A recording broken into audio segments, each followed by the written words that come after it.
And it's true that if you've seen the history of Evan Impact last year, trailing second in each time, and now finally you came to Millennium, you win the first 2 events, and then you win the other one. I mean, that must feel great. It's really, I can't express how much fun it's been this year that we're winning finally and breaking through that winning circle. Yeah, that curse almost. It's been there a while. So Bad Boys with another player in the semifinals versus one of the London players. I think this is Barlow. And it looks like the Bad Boys player is just going to shoot from the back center, kind of slow playing it, nothing major. You know, the Bad Boys is a good bunch of kids, really talented, really good at gun skills.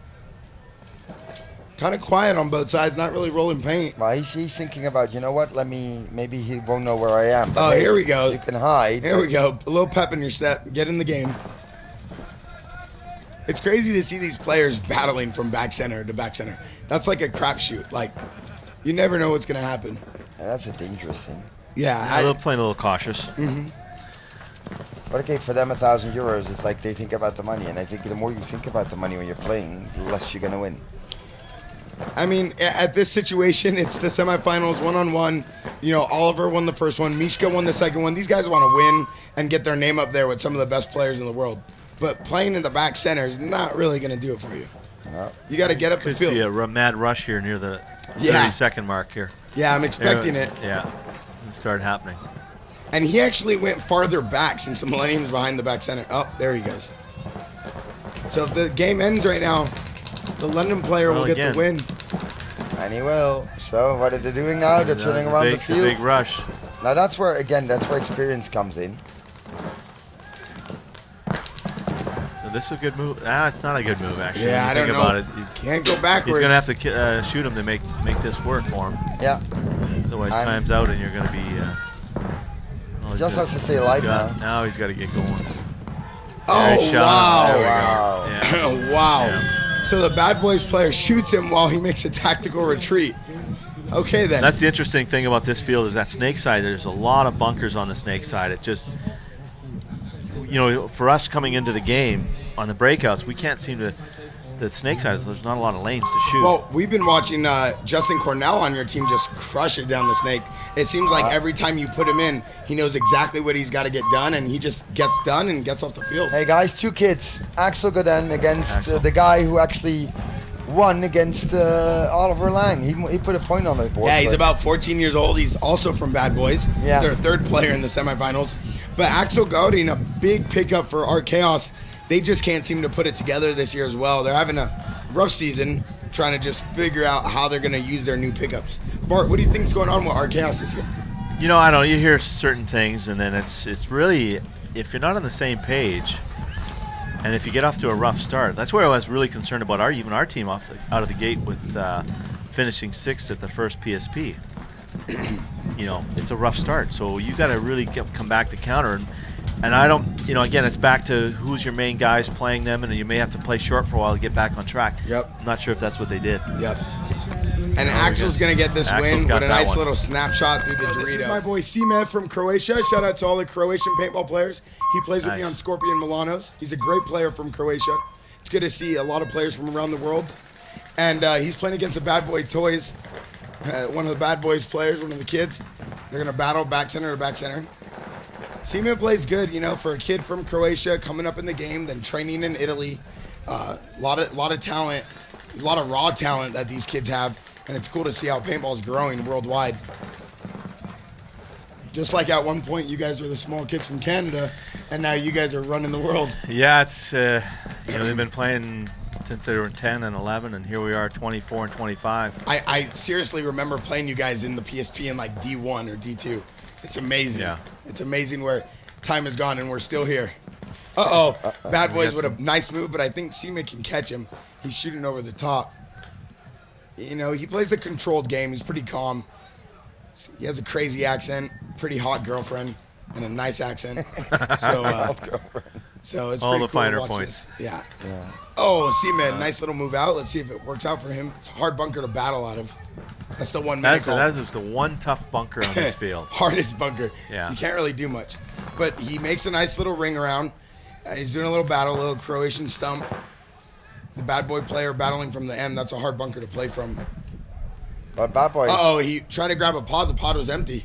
So let's see if Sima can counter that. He needs to get down those Doritos. There's only about 20 seconds left. Yeah. Time's clocking down, as you can see the blue bar. Sima really needs to go. Yeah, he's got the angle on him. Okay, so Sima's got my Italian boys on the sidelines coaching him, telling him, you need to hurry up because time's about to run out. Need to move, need to move. And if this player, if Sima doesn't move right now, this player's going to win based off the time. Uh-oh. He does make the move. Let's see if it pays out. He's got to move one more. Okay, keep if you going. One more. If you get to that next Dorito, he could do it. There it is. A big there move. There it is. Big move, Sima. Oh, yes. yeah. There. Big move. Oh. So Sima with the big move down the center. Gets that Dorito move. Okay. That's what I like to see, Sima. It's about time. I think he was out of paint. It could have been, yeah. I think he was out of paint. So Sima will get the win because he went farther down the field. Yeah. There we go. Yep, so there goes the win. So Scorpion Milanos, he's repping the team. Great playing by him. Good gun skills. And we're going to move on to the next round now. They said it's going to be the top 16. So we should be seeing Rainy Stanzak back out here. Bart. Double round today, right? Bart, yep, double round. And there you guys can see Bart Impact reporting live up here. Where's Rainy at? Uh-oh, and we're back with Nick Slowiak. Nick, here we go. The lumberjack himself, 6'5", plays for Houston Heat. Is Nick 6'5"? I don't think so. No. Yeah. But he is pretty tall. Uh-oh, and he's playing against one of the bad boys.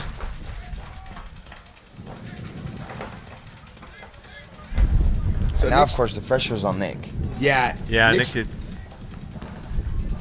Slowiak. Nick's a fun-loving guy, though. He'll handle all that pressure. Yeah, he didn't really play much for Houston Heat in the Millennium this year. This is his first event. It's good to see him. They've been playing him every point, I think, almost. Yeah, it's good to see him getting spins again. Yeah. He's a good player. I know his height sometimes, these Millennium fields, the way there's not too many big back centers and it's kind of far lanes, but he still figures out a way to stay dominant. I think both leagues, and I go to the PSP and the Millennium, have changed the format of the fields a lot. They've taken a lot of the middle bunkers out, starting bunkers, which, and now we're starting to see it come back a bit. So it's been interesting fields all year long. A lot of the fields so far up to this point have been more of a kind of sit back and shoot and wait, and it kind of takes a lot out of a player. It was some different fields there in the beginning, exactly. Slow games, bigger bunkers in the back. I prefer. This is actually a very good field that we're playing right now. I think the Millennium did a great job on this layout. Yeah, I like He doesn't know where he is. He was shooting there. Didn't know where he was. Yeah, and now he does. And I really, Bart, being a coach, how do you like the snake side being on the non-coaching side? I think it's a good change. I don't see anything wrong. I think I know we've watched games from the other side. I don't think it's that important that we see the snake side always on. He goes for the run. And he's going to beat Nick Slowiak on the run for the buzzard. Yeah. 100%. 100% he's going to beat Nick Slowiak on the run right now. I think Nick thought he won. Nick's hurt. I thought Nick was in better shape than that. Or maybe he got hurt there. Yeah, I wasn't expecting that. The big flip. But Nick actually, he had to go out with a bang. Oh, yeah. That's Nick. He has to go out with a bang. I was not expecting Nick to be outran by a kid. But it happens to the best of us.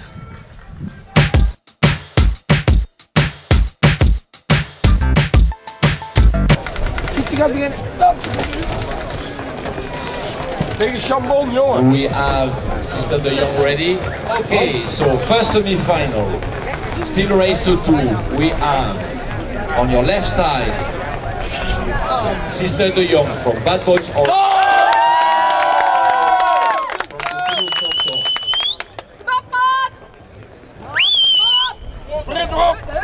Hup, hold on, hup. Jeanette!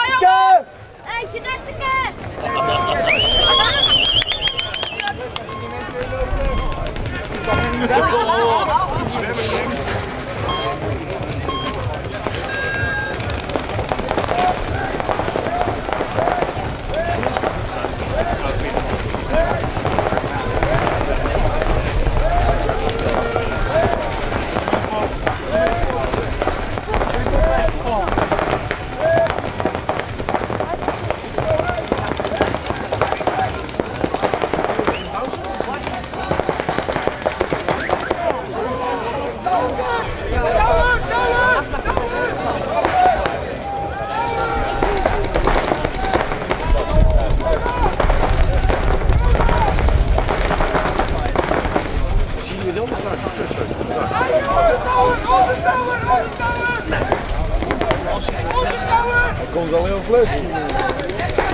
is taking the first point.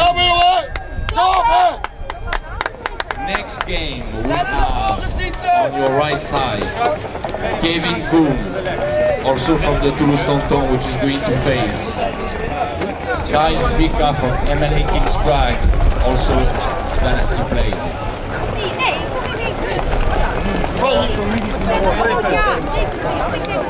Remind you, still race to 2 points.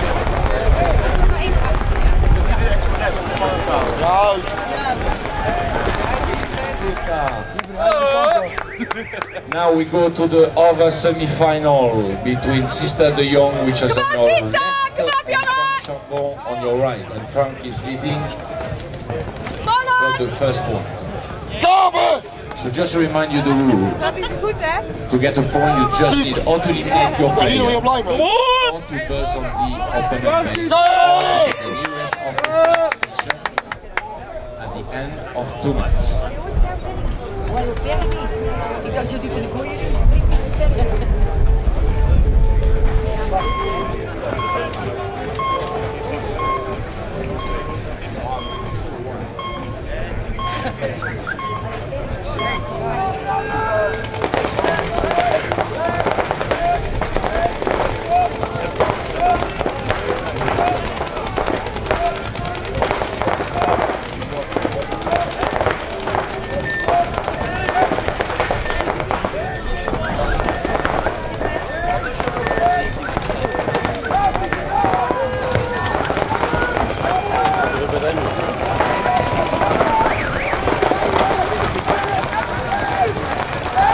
Schiet er niet hem, jongen. Het bounce van alle kanten.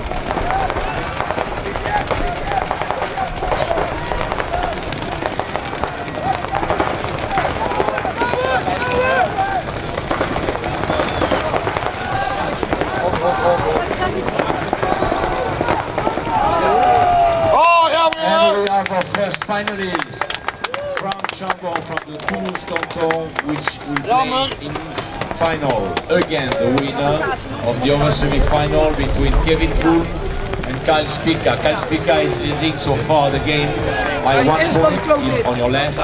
Eerst was een kutheid op zijn broek. And Kevin